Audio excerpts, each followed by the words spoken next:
This is a fictional romantic story created for entertainment purposes only. I remember the exact moment my life split into two parts, before and after. Before, I was Elena Vasquez, senior financial analyst. Invisible, forgettable. The woman who came to work early, stayed late, and never caused problems.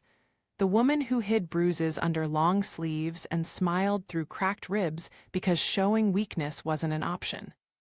After started with me falling toward cold marble in a room full of executives, falling with my carefully constructed mask finally crumbling, falling with absolutely no one to catch me. Except someone did catch me. Enormous hands wrapped around my body before I hit the ground.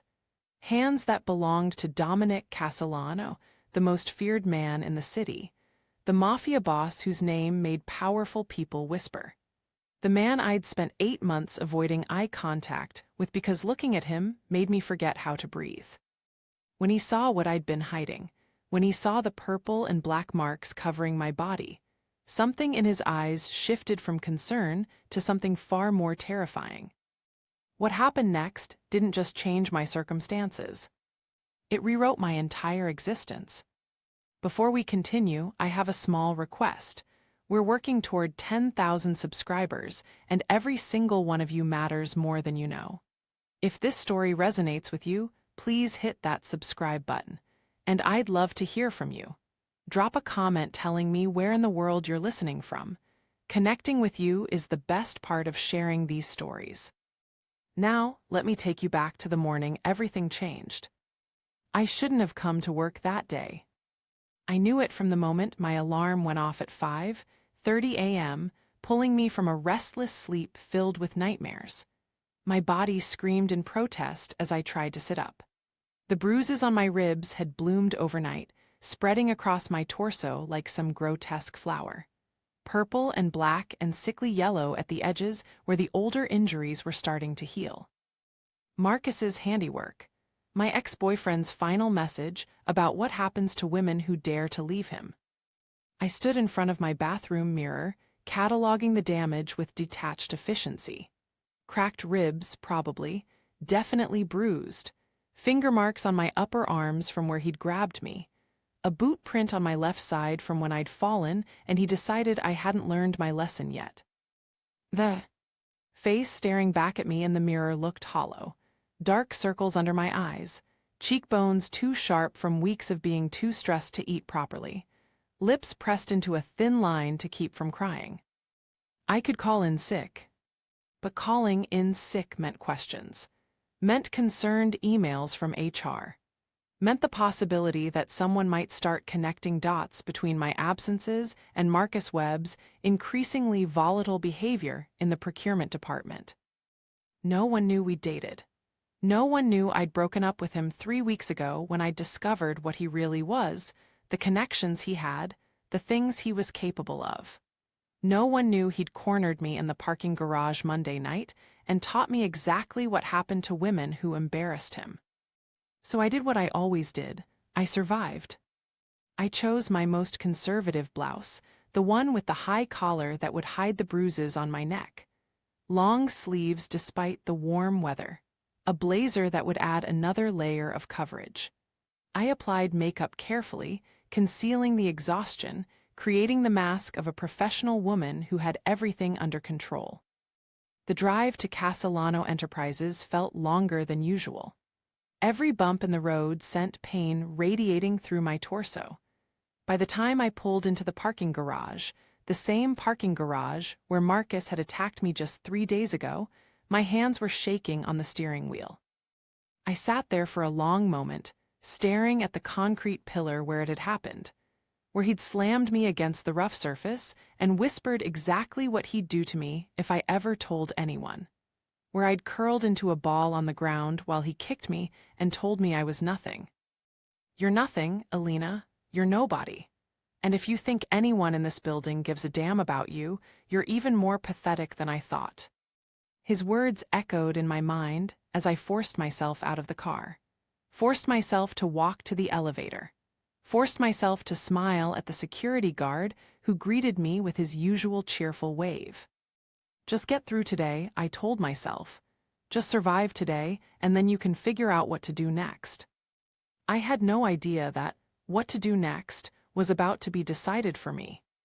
The quarterly review meeting was scheduled for 10 a.m. in the main conference room on the executive floor. Attendance was mandatory for all department heads and senior analysts, which meant I had no choice but to sit in a room for 2 hours and pretend I wasn't barely holding myself together. I arrived 15 minutes early, choosing a seat near the back where I could hopefully avoid attention. The conference room was impressive, as everything in Castellano Enterprises was impressive. Floor-to-ceiling windows overlooking the city, a massive mahogany table that probably cost more than my apartment, leather chairs that probably cost more than my car. And at the head of the table, the empty chair that would soon hold Dominic Castellano. I'd been working at Castellano Enterprises for 8 months. In that time, I'd perfected the art of not looking at him. Not because I was afraid, though any sane person would be afraid of a man with his reputation. The whispers about what he'd done to build his empire. The rumors about what happened to people who crossed him. No, I avoided looking at Dominic Castellano because every time I did, something short-circuited in my brain. He was devastatingly, impossibly, unfairly attractive. The kind of handsome that shouldn't exist outside of carefully edited photographs. Tall, well over 6 feet, with shoulders broad enough to fill doorways. Dark hair that was always perfectly styled. Darker eyes that seemed to see everything. A jaw sharp enough to cut glass, perpetually shadowed with stubble that somehow looked intentional rather than lazy. And his hands, God, his hands. I'd noticed them in my very first meeting, those hands. Massive, powerful, the kind of hands that looked like they could crush anything they touched. Faded scars marked his knuckles, and tattoos peeked out from beneath his expensive cuffs, hinting at a past that was far more interesting than any corporate executive should have. Those hands had built an empire. Those hands had probably destroyed enemies. Those hands haunted my dreams in ways I refused to examine too closely. Focus, Elena, just get through this meeting. The room slowly filled with executives and department heads. Familiar faces, none of whom ever really noticed me. I was good at being invisible. It was a survival skill I'd honed long before Marcus, long before this job, long before I understood just how dangerous it was to be seen. And then he walked in. Dominic Castellano entered the conference room like he owned it, which technically he did. He owned this room, this building, half the city according to the rumors. His presence seemed to fill the entire space, sucking the oxygen out of the air, and demanding attention from everyone whether they wanted to give it or not. He was wearing a charcoal gray suit today, perfectly tailored to his massive frame. The shirt underneath was white, the collar open just enough to reveal a hint of the tattoos that apparently covered his chest. He moved with predatory grace, completely at ease with his own power. I kept my eyes on my laptop, on my notes, on anything except him. But I could feel him looking at me. It was probably my imagination. Dominic Castellano had no reason to notice me, one analyst among dozens in his organization. But ever since I'd started working here, I'd had the strangest sensation of being watched. Of dark eyes tracking me across conference rooms. Of attention I hadn't earned and didn't understand. The meeting started. Numbers and projections and strategic initiatives. I took notes automatically, my mind only half present while the rest of me focused on not showing pain every time I breathed. An hour in, my name was called. Elena, can you walk us through the quarterly financial projections? I stood, and that's when I knew I was in trouble. The pain in my ribs, which I'd been managing to ignore through careful shallow breathing, suddenly became impossible to overlook. It was like a knife in my side, sharp and burning, and absolutely devastating. I made it to the front of the room somehow, made it through the first 3 slides of my presentation. My voice was steady, professional, revealing nothing of the agony radiating through my body with every breath. But the room was starting to spin. Subtle at first, a slight tilting of the walls, the fluorescent light seeming to pulse, the faces around the table blurring at the edges. "Don't fall, don't you dare fall. Not here, not now, not in front of everyone." I gripped the edge of the podium, my knuckles going white with the effort of staying upright. Someone asked a question about the Q3 projections, and I heard myself answering, but the words seemed to be coming from very far away. The spinning was getting worse. My vision was narrowing, darkness creeping in at the edges. My legs were trembling beneath my pencil skirt, threatening to buckle at any moment. I needed to sit down. I needed to get out of here.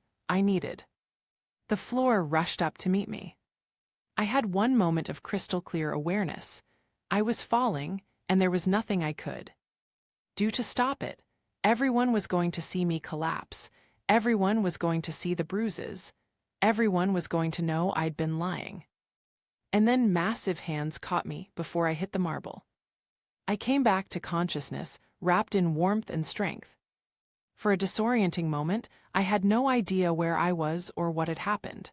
There was movement, the sensation of being carried, and a scent that was somehow both expensive and dangerous. Sandalwood, leather, something darker underneath, something purely masculine that made my heart race even before I opened my eyes. When I finally managed to force my eyelids open, I found myself staring directly into the face of Dominic Castellano. This close, he was even more overwhelming. I could see the individual flecks of gold in his dark eyes, the small scar that cut through his left eyebrow, the slight stubble along his jaw. The way his mouth was set in a hard line that might have been concern or might have been something else entirely. I was in his arms. He was carrying me. Through hallways I didn't recognize, past security guards who quickly looked away, past doors that seemed to open automatically at his approach. His arms around me were impossibly gentle for their size, cradling me like I was something precious and breakable. "Stay still," he commanded, his voice a low rumble that I felt in my chest. "You're safe." "I'm fine," I managed weakly, even though we both knew it was a lie. "I can walk, you don't have to."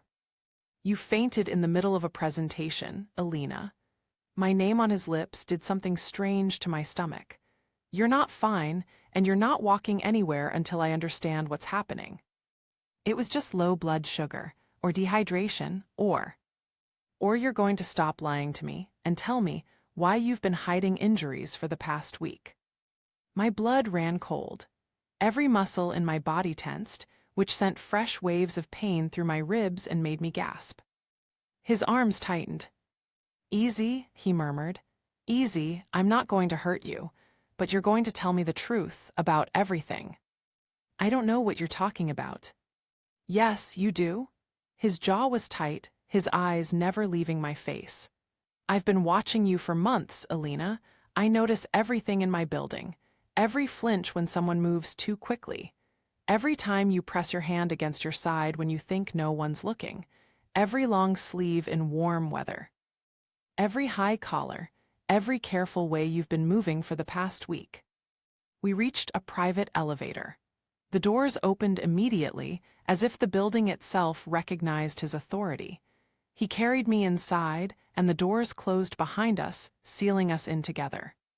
"I've been waiting," he continued, his voice lower now, "waiting for you to come to me, to tell someone, to ask for help." His eyes held mine. "But you never did, so now I'm taking matters into my own hands." The elevator rose smoothly, silently. I didn't know how many floors we passed. I didn't care. I was too focused on the man holding me, on the impossible situation I'd somehow found myself in. "Where are you taking me?" "Somewhere private, somewhere safe." The elevator doors opened to reveal what could only be his personal penthouse. "Somewhere you're going to tell me exactly who did this to you." The penthouse was stunning. Floor-to-ceiling windows overlooking the city. Exposed brick walls contrasted with sleek modern furniture. Dark leather sofas, abstract art that probably cost more than my entire salary, a kitchen that looked like it belonged in a magazine. But I couldn't appreciate any of it. Not when Dominic Castellano was carrying me to a massive bed in what was clearly his private bedroom, setting me down with a gentleness that seemed impossible for a man of his size and reputation. "Stay," he ordered, moving toward what looked like a bathroom. "I'm not a dog." The words came out before I could stop them, and I immediately regretted them. You didn't talk back to Dominic Castellano. Everyone knew that. He was the kind of man who could destroy your entire life with a phone call. But instead of anger, something that might have been amusement flickered across his face. "No," he agreed. "You're not, but you are injured, and you are going to stay in that bed until I understand how badly."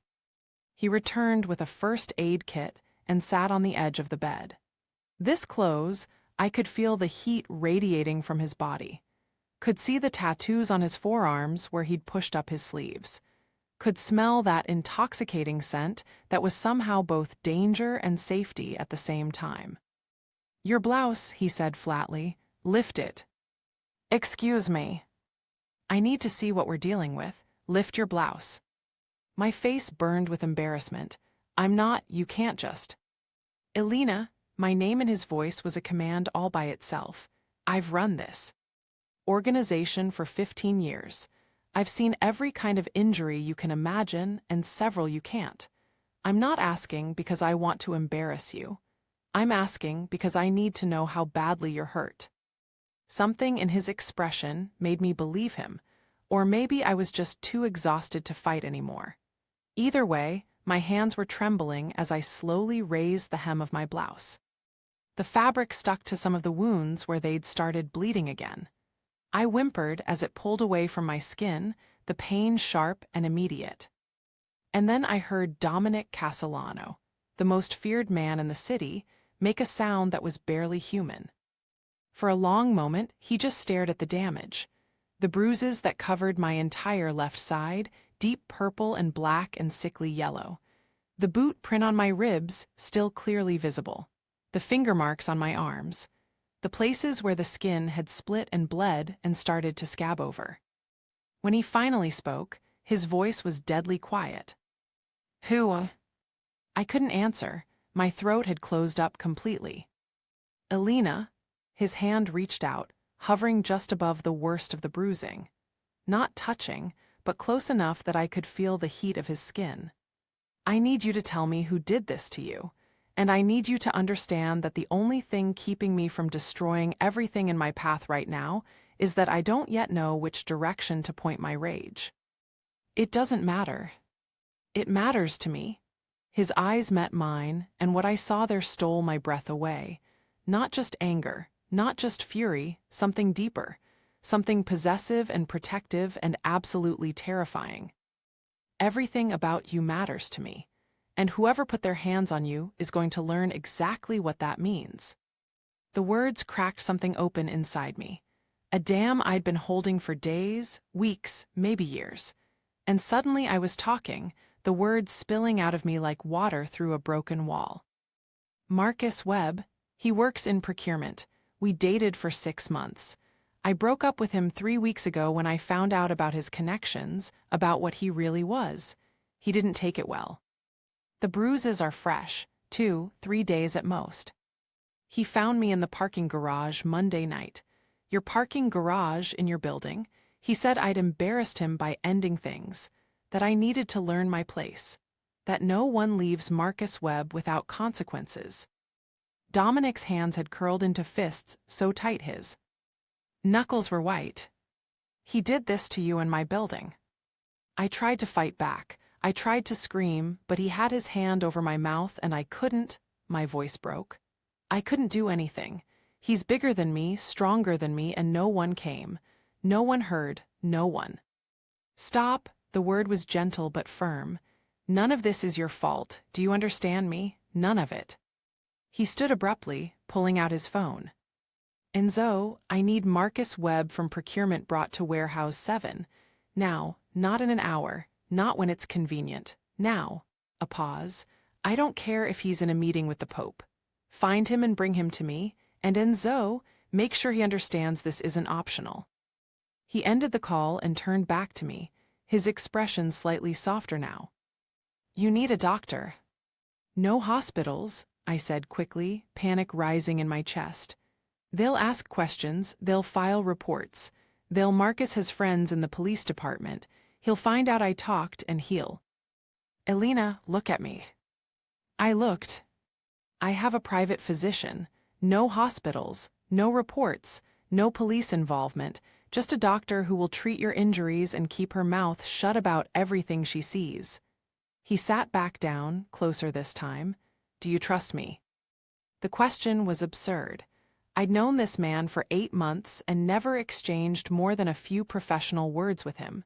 He was a criminal, a dangerous man, someone I should be terrified of. But looking into his eyes, feeling the gentle way he'd held me, remembering how he'd caught me when I fell. "Yes," I whispered. "I don't know why, but yes." Something shifted in his expression, something that looked almost vulnerable. "Good," he said softly, "then let me take care of you." The doctor arrived within 20 minutes. She was an older woman with kind eyes and steady hands who examined me with professional efficiency and asked absolutely nothing about how I'd gotten my injuries.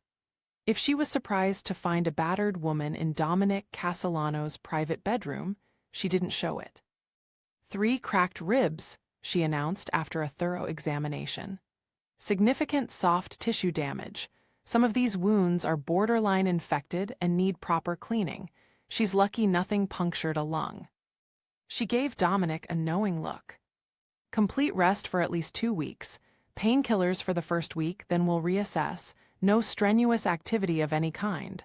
She paused, and if she starts having trouble breathing, fever, or excessive pain, call me immediately, day or night. After she left, Dominic sat beside me again. "You heard her, 2 weeks of rest." "I can't miss 2 weeks of work. I have projects, deadlines, a team that depends on me." "Your team will manage. Your projects will wait. Your deadlines will be adjusted." His expression brooked no argument. "And when you return, you won't be going back to your old position." "What do you mean?" "I mean you've been wasted in your current role. I've seen your work, Elena. I've read every report you've ever submitted, reviewed every analysis, watched you in meetings challenging ideas that needed to be challenged." He reached out, his massive hand covering mine. "I'm promoting you, executive financial advisor, reporting directly to me, an office connected to mine, full access to all strategic operations." My mind was spinning. That's a huge jump. People will talk, they'll think. Let them think whatever they want. The truth is that you're the most brilliant analyst in this organization, and you've been invisible for far too long. His fingers laced through mine. "And the other truth is that I want you close, where I can protect you, where I can make sure nothing like this ever happens again." "Dominic." "I'm not a good man, Elena." His eyes held mine with an intensity that made it hard to breathe. "I've done things that would horrify most people. I operate in a world of violence and power and very gray morality, but I protect what's mine.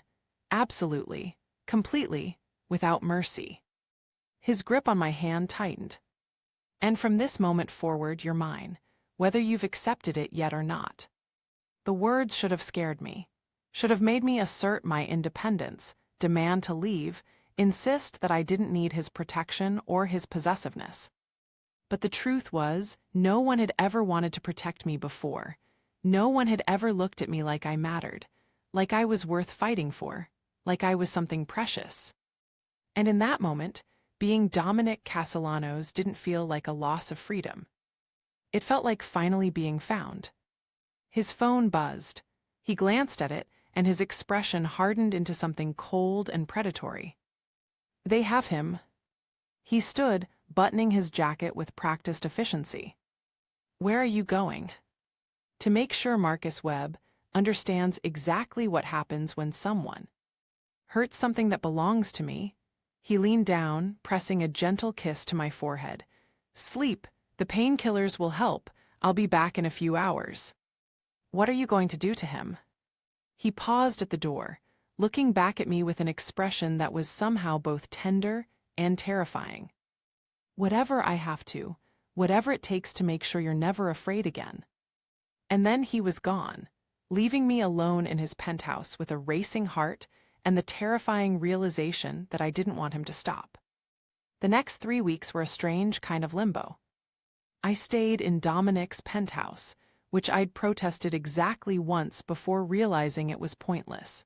He'd had my things brought from my apartment, had arranged for my mail to be forwarded, had essentially moved my entire life into his space without asking permission. It should have felt like kidnapping. Instead, it felt like coming home. The penthouse was enormous, far too large for one person. I had my own bedroom, though I noticed Dominic's jaw tighten every time I retreated there. I had access to anything I wanted: food, entertainment, books, a home office where I could work remotely once I was feeling up to it. And I had Dominic. He was there every morning when I woke up, making breakfast in that ridiculous gourmet kitchen. He was there every evening, bringing takeout or cooking dinner, sitting with me while we watched the city lights come on below. He was there every night, checking on me before he went to bed, making sure I had everything I needed. He never touched me, not really, not in the way his eyes sometimes suggested he wanted to. He was waiting, he said, until I was healed, until I was sure, until I understood what being his really meant. Marcus Webb had vanished. I asked about him once, 3 days after everything happened. Dominic's expression had gone carefully blank. He's been relocated permanently, very far from here. Is he alive? For now, that could change if he ever contacts you, returns to the city, or speaks your name to anyone. His eyes had met mine. You never have to think about him again, Elena. He's not your problem anymore. He's mine, and I handle my problems thoroughly. I'd wanted to feel horrified. Instead, I'd felt relieved. Safe in a way I hadn't felt in months, maybe years. My ribs healed slowly. The bruises faded from purple to yellow to nothing. The wounds closed, the pain diminished, and gradually I started feeling like myself again. A new version of myself, one who woke up in a penthouse overlooking the city, one who had a powerful man looking at her like she was the most important thing in his world, one who was starting to want things she'd never allowed herself to want before. By the end of the second week, the tension between us was unbearable. It was in every accidental touch, every loaded look across the dinner table, every time he helped me stand and his hands lingered on my waist a moment too long, every night when he stood in my doorway, clearly fighting with himself, before saying goodnight and retreating to his own room. I wanted him. It was becoming impossible to deny. And from the way he looked at me, with that burning intensity that made my breath catch, he wanted me too. But he was waiting, because he'd said he would wait, because he was a man who kept his word, because he wanted me healthy and whole before he touched me the way we both wanted. The day of my follow-up appointment with his doctor, I knew something was going to change. She examined me thoroughly, nodding with satisfaction at the progress. Ribs are healing nicely. Bruising is almost completely resolved. Pain levels minimal, almost none unless I move wrong. Excellent, she made a note in her chart. I'm clearing you for normal activities. You can return to work whenever you're ready. Just take it easy for another week or so, and you should be fully recovered. After she left, I found Dominic in his home office, staring at his computer screen but clearly not seeing anything on it. I've been cleared. His fingers froze on the keyboard. He didn't turn around. I heard. So, I guess I don't have to stay here anymore. I could go back to my apartment, get back to normal life. Is that what you want? He still wasn't looking at me. To go back to your apartment, to your normal life. I moved closer, stopping just behind his chair. No. He turned then, slowly, His dark eyes found mine, and what I saw there made my stomach flip. "Then what do you want, Elena?" I reached out, my hand resting against his chest. Beneath my palm, his heart was pounding. "I want you to stop being a gentleman." For a moment, he didn't move.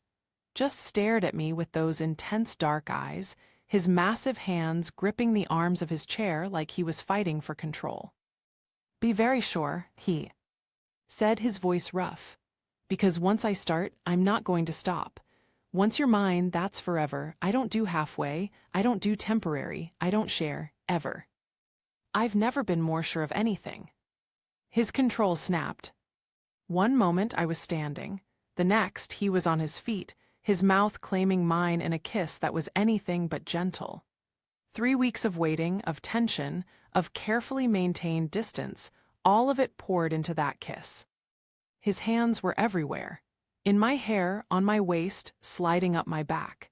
He kissed me like he was starving, and I was the only thing that could satisfy him. Like he'd been dying for this and only just realized it. 3 weeks, he growled against my lips. 3 weeks of sleeping down the hall from you, hearing you move around at night, smelling your perfume on everything. Do you have any idea what that did to me? Show me. He lifted me like I weighed nothing, carrying me toward his bedroom, the one I'd never entered, the one I'd only seen through a half-open door. The room was huge. Dark furniture, massive bed, floor-to-ceiling windows overlooking the city. He laid me down on sheets that probably cost more than my monthly rent, and then he just looked at me. "You're beautiful," he said quietly. "I thought so the first day I saw you. You walked into that conference room with your professional mask and your careful composure, and all I could think was that I wanted to know what you looked like when you let go." His hands found the buttons of my blouse, unfastening them slowly. "I wanted to know what you sounded like when you weren't being careful, what you tasted like, what it would feel like to have you look at me the way you're looking at me right now." "What way is that?" "Like I'm someone worth wanting." He pushed the blouse off my shoulders, "like I'm not just a monster in an expensive suit." I reached up, my fingers tracing the line of his jaw. "You're not a monster. You're the man who caught me when I fell, who protected me when no one else would, who saw me when I was invisible to everyone else." I pulled him down for a kiss. "You're mine, Dominic, just as much as I'm yours." The sound he made was something between a groan and a growl, and then there was no more talking. Just heat and sensation and the feeling of finally being exactly where I was meant to be. Later, much later, we lay tangled together in his bed. The city glittered below us, light scattered like diamonds across the darkness. My head rested on his chest, and his fingers traced lazy patterns on my shoulder. "Stay," he said quietly. "Not just tonight, stay permanently, move in properly, be with me in every way." That's a big step. It's the only step that matters. He tilted my chin up so I was looking at him. "I love you, Elena.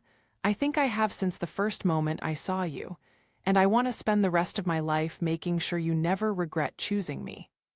My heart stuttered in my chest. "You love me." "Completely, desperately, in a way I've never loved anything or anyone." He kissed me gently. "You don't have to say it back. I know this is fast, I know this is insane, I know. I love you too." The words came easily, naturally, as if I'd been waiting my whole life to say them. "I love you, Dominic. I love that you caught me when I fell.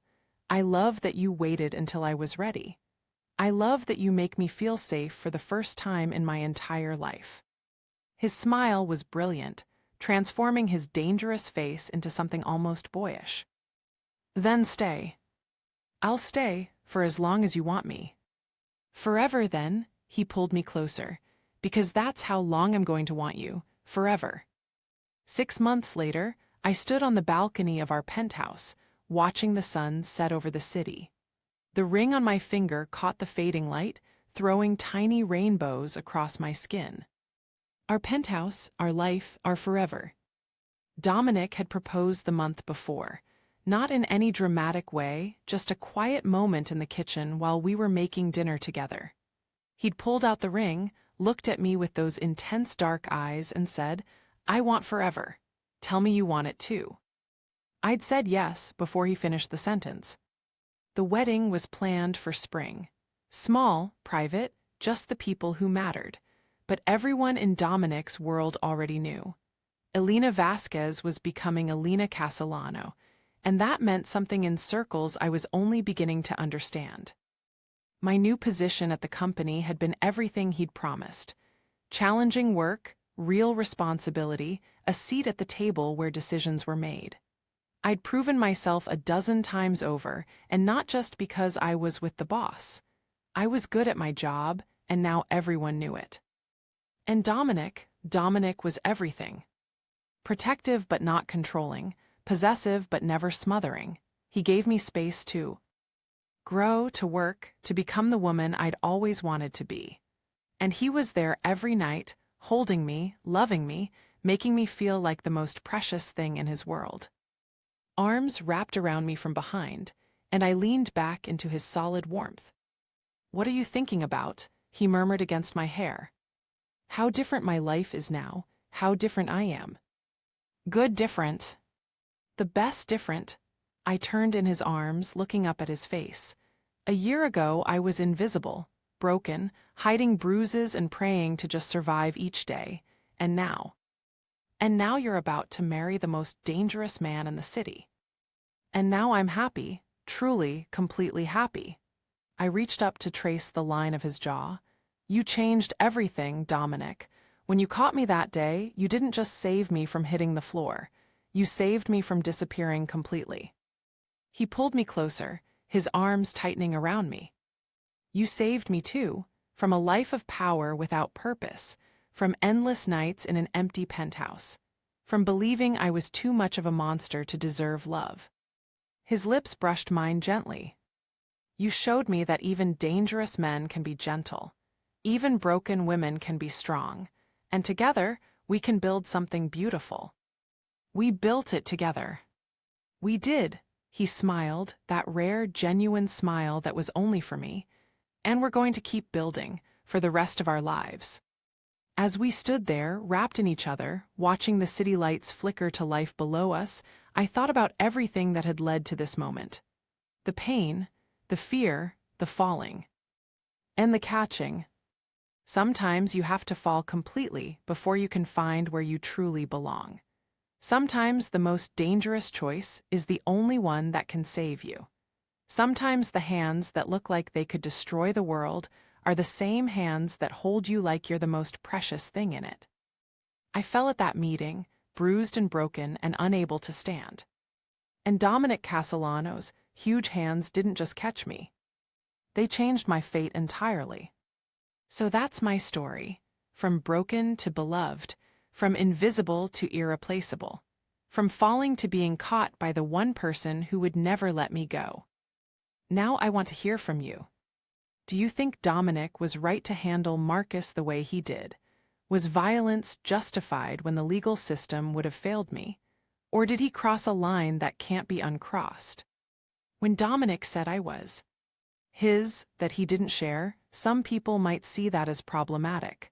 But to me, it felt like finally being valued, finally mattering to someone powerful enough to protect me.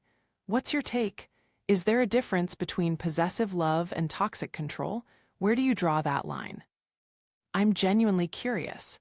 Have you ever had someone catch you when you were falling? Not necessarily literally, but someone who saw you at your lowest and decided you were worth fighting for. Someone who looked at your broken pieces and saw something worth keeping. Drop your answers in the comments. I read every single one, and I genuinely want to know what you think. Also, Dominic admitted he'd been watching me for months before everything happened. He knew my work, my habits, the way I moved. Some of you might find that romantic, the idea of someone paying that much attention. Others might find it concerning. What's your honest reaction? If you felt the tension between Dominic and me, if you understood why I chose a dangerous man over playing it safe, then please hit that subscribe button. We're working toward 10,000, and your support means everything. And while you're down there, like this video so more people can find these stories. I have so many more to share. So many more complicated relationships. So many more journeys from broken to whole. So many more tales of women finding strength in the most unexpected places. Would you have made the same choice I did? Would you have trusted someone like Dominic, knowing what he was? Or would you have run the other direction the moment you realized the kind of world he lived in? Tell me everything. The support, the criticism, the questions, I'm ready for all of it. One more thing before I go. If you could give one piece of advice to the Elena from the beginning of this story, the one hiding bruises and praying to survive, what would you tell her? I think I'd tell her, sometimes the most dangerous arms are also the safest place to fall. And sometimes falling is exactly what you need to do to find where you truly belong. Until next time, take care of yourselves. And remember, you deserve someone who catches you every single time.